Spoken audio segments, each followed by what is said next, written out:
Phoenix यूलिना से बोलते हैं, क्या तुम इसके साथ ठीक रहोगी? यूलिना जवाब देती है, हाँ बिल्कुल, मैं चाहती थी मैं इन इयररिंग्स को पहनूं और मुझे ट्राई करना था कि ये इयररिंग्स मेरे ऊपर कैसी लगती है। मेरे फादर ने एक बार मेरे कान पर ये इस तरह का मार्क लगा दिया था और ये बिल्कुल ईयर्स को पियर्सिंग करने की तरह दिखता है ना? लेकिन यूलिना को देखकर फ्यूनिक्स सोच रहे थे, वो लाल मार्क वो सैंत का है। यूलिना फिर से बोलती है, अगर ये आप होंगे योर ग्रेस तो मैं आपके सामने बहुत ही सेफ फील करूंगी। फ्यूनिक्स ये बोलकर कि अब मैं शुरू करने वाला हूँ, वो यूलिना को पकड़ लेते हैं और बहुत ही अजीब तरीके से पकड़े हो भाई, मतलब ईयर को पियर्सिंग ही करने वाले हो या फिर कुछ और। यूलिना भी बहुत ही ज्यादा शर्मा रही थी और सोच रही थी, रुको ये तो बहुत ही क्लोज है। फ्यूनिक्स यूलिना से बोलते हैं, मुझे पता है ये थोड़ा दर्द करेगा, लेकिन प्लीज इसके साथ मैनेज कर लो क्योंकि मैं कोशिश करूंगा कि ये जल्द से जल्द खत्म हो जाए। लेकिन यूलिना मन में सोच रहे थे,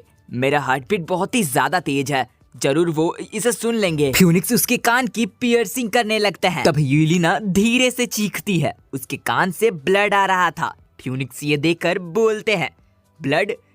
क्या तुम ठीक हो? और ब्लड को देखकर फ्यूनिक्स खड़े हो जाते हैं और खड़े होकर बोलने लगते हैं, ये काम नहीं करेगा, मैं फटाफट से डॉक्टर को कॉल करता हूँ। बट यार यूलिना नीचे से बोल रही थी, नहीं योर ग्रेस मैं ये संभाल सकती हूँ, आपको बस अब दूसरी तरफ करना है या फिर आप कहे तो मैं खुद ही ये सब कुछ कर लूँ। ये सुनकर फ्यूनिक्स की फट जाती है और वो बोलते हैं, नहीं मैं ये खत्म कर दूंगा। पियर्सिंग करने के बाद यूलिना अपने कानों पर वो इयररिंग्स लगा लेती है और वो इयररिंग्स को लगाने के बाद फ्यूनिक्स से बोलती है, ये कैसा लग रहा है? यूलिना को देखकर फ्यूनिक्स जवाब देते हैं, ये तो बहुत ही खूबसूरत है। धन यूलिना फ्यूनिक्स से बोलती है, ये आपके मदर का है तो मैं इसे बड़े ही संभाल से रखूंगी और मैं इसका बहुत ही अच्छे से केयर करूंगी। लेकिन अपनी मदर की बात सुनते ही फ्यूनिक्स के दिमाग में कुछ ट्रिगर करता है और उसे अपनी मदर की एक झलक दिखाई देती है, जिसे याद करके वो अपने चेस्ट पर हाथ रख लेता है और अपनी मदर को याद करने लगता है। देन वो दर्द भरी शब्दों के साथ हमें बताता है,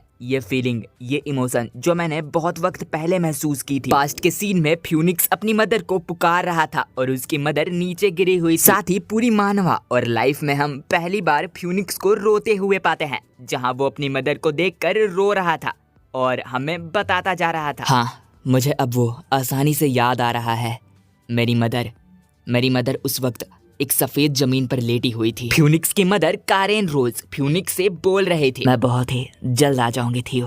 तो यार थियो जो है वो हमारे फ्यूनिक्स का नाम है, तो तुम दूजे को प्रोटेक्ट करना, समझ गए? फ्यूनिक्स भी अपनी माँ को हाँ बोल देता है। हमें फ्यूनिक्स की मदर के बारे में बताया जाता है, कारेन रोज द फॉर्मर डूचेस, वो अपने आप को नाइट बुलाती है, एक रूलर से ज्यादा उन लोगों के लिए, सिर्फ उन लोगों के लिए। लेकिन एम्पायरल की ऑर्डर की वजह से उसे इन्वेस्टिगेट किया गया आई ऑफ द स्टॉर्म के रूप में और इसी तरीके से वो दूची के लिए बहुत ही बुरी तरीके से मारी गई।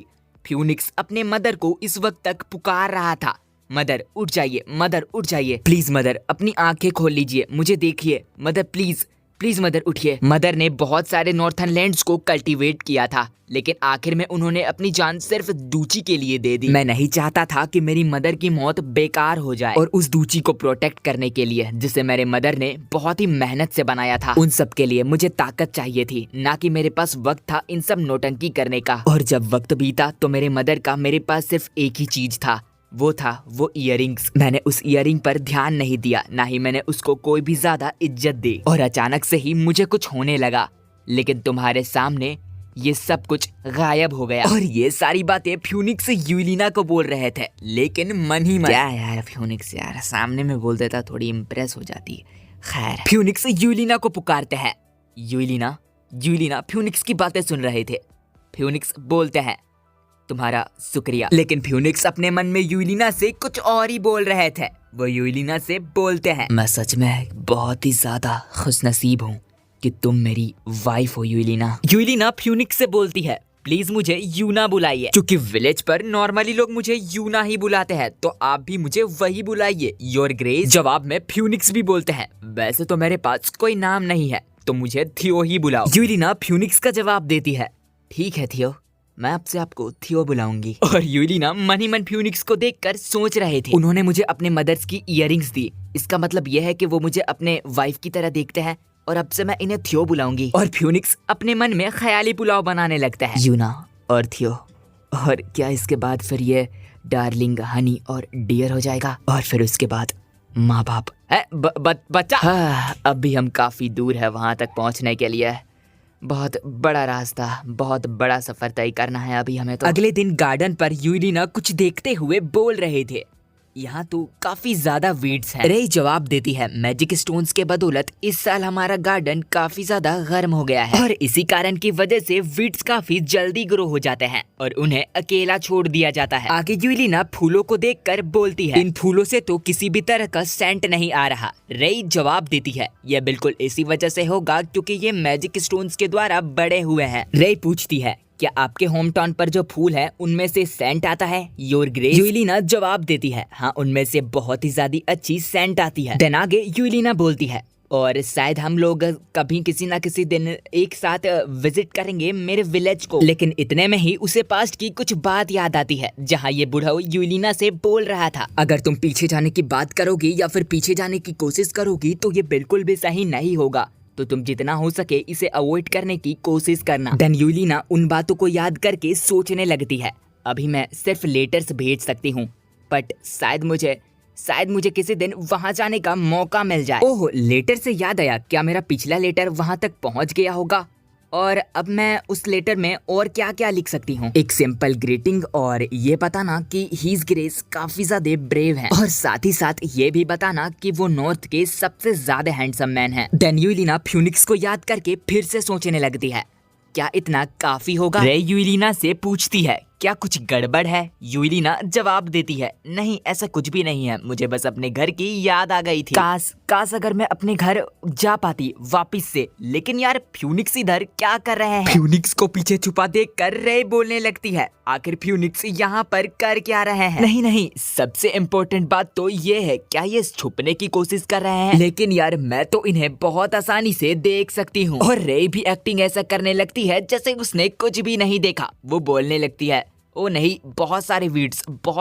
और यूलिना भी अपने ही ख्यालों में खोई हुई खुद से बातें करते हुए बोलने लगती है, मेरे हिसाब से मुझे एक और वहाँ पर भेज देना चाहिए और मुझे अपने लेटर के साथ और थोड़ा सा केयरफुल होना होगा। फ्यूनिक्स छुप कर यूलिना को देख रहे थे, या फिर ऐसा बोल सकते हैं वो उनकी बातों को सुन रहे थे। तन बातों को सुनने के बाद फ्यूनिक्स मन में सोचते हैं, मैं समझ सकता हूँ कि वो अपने घर को मिस कर रही है, लेकिन वापस से पीछे जाना मैं समझा नहीं। मुझे मत बताओ कि उसे कोई और इंसान को अपना हस्बैंड बनाना है। मैं ऐसा बिल्कुल भी होने नहीं दूंगा। ये सोचकर फ्यूनिक्स खड़े हो जाते हैं और फ्यूनिक्स को अचानक खड़ा देखकर रे भी हैरान हो जाती है और वो आवाजें यूलिना के कानों तक भी पहुंच जाती है और यूलिना कहती है, वो आवाज कैसी थी? रे घबराते हुए यूलिना को संभालने की कोशिश करती है, नहीं चिंता मत कीजिए, वो साउंड ऐसा ही कहीं से भी आ गया होगा। चलिए अब हम लोग दूसरे गार्डन में जाके और भी अच्छे फ्लावर्स देखते हैं।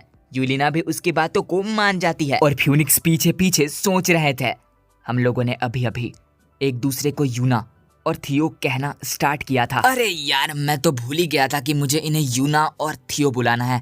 खैर यार मैं इन्हें नहीं बुला पाऊंगा, यूना और थियो मेरे दिमाग में बैठ ही नहीं पाएगा और मैं बार बार यूलिना और फ्यूनिक्स बुला दूंगा, तो मैं अब उन्हें यही बुलाने वाला हूँ। वेल फ्यूनिक्स आगे सोचते हैं, हम लोगों ने बस एक दूसरे को नाम से बुलाना स्टार्ट किया ही था और अब वो शादी को खत्म करना चाहती है। नहीं, मैं ऐसा बिल्कुल नहीं होने दूंगा। मैं उसे किसी भी कीमत में खुद से दूर नहीं होने दूंगा क्योंकि वो सिर्फ मेरी वाइफ है। यूलिना सिर्फ मेरी वाइफ है।